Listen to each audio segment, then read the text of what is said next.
Shri Tuljabhavani complex 1 BHK 2 BHK and shop project by Shri Tuljabhavani developers Gavantiwada opposite Asha Park near Bharadnaka Malvan Sindhudurg. आपल्या स्वप्नातील घर प्रत्यक्षात।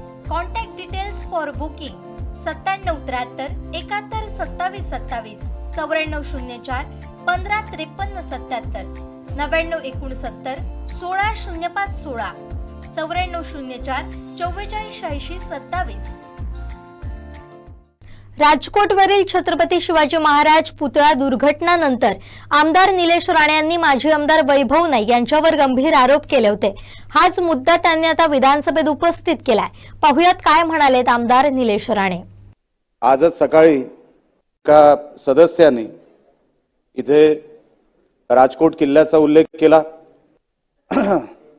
किल्ल्यावर जो छत्रपती शिवाजी महाराजांचा पुतळा कोसळला त्या गोष्टीचा उल्लेख आज ह्याच सभागृहामध्ये एका सदस्याने केला। मी त्या सदस्यांचं नाव घेऊ इच्छित नाही, कारण का तो माझा मतदारसंघ आहे म्हणून काही गोष्टी स्पष्ट करणं गरजेचं आहे। जेव्हा पुतळा कोसळला त्यानंतर जे काय त्याच्यावरती झालं त्याच्यावरती कारवाई करा अशी आमचीही मागणी होती आहे आणि लवकरात लवकर दोषींवर कडक कारवाई व्हावी ही मागणी आमची देखील आहे, तेव्हाही होती।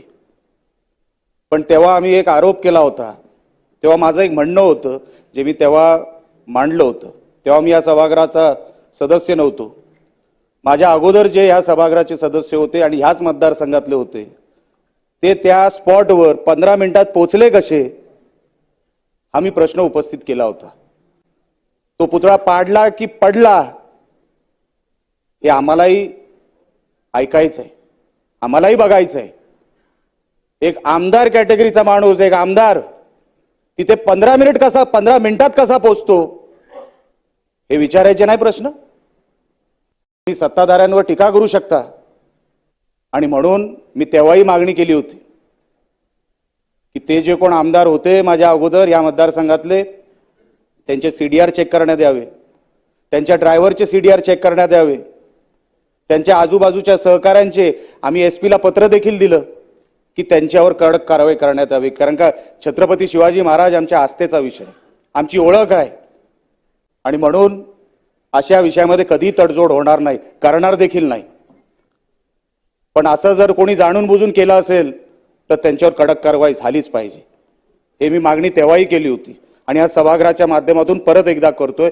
कारण का या गोष्टीचा उल्लेख झाला सकाळी आणि हा विषय माझ्या मतदारसंघातला आहे म्हणून याचं स्पष्टीकरण देणं हे गरजेचं होतं। YouTube channel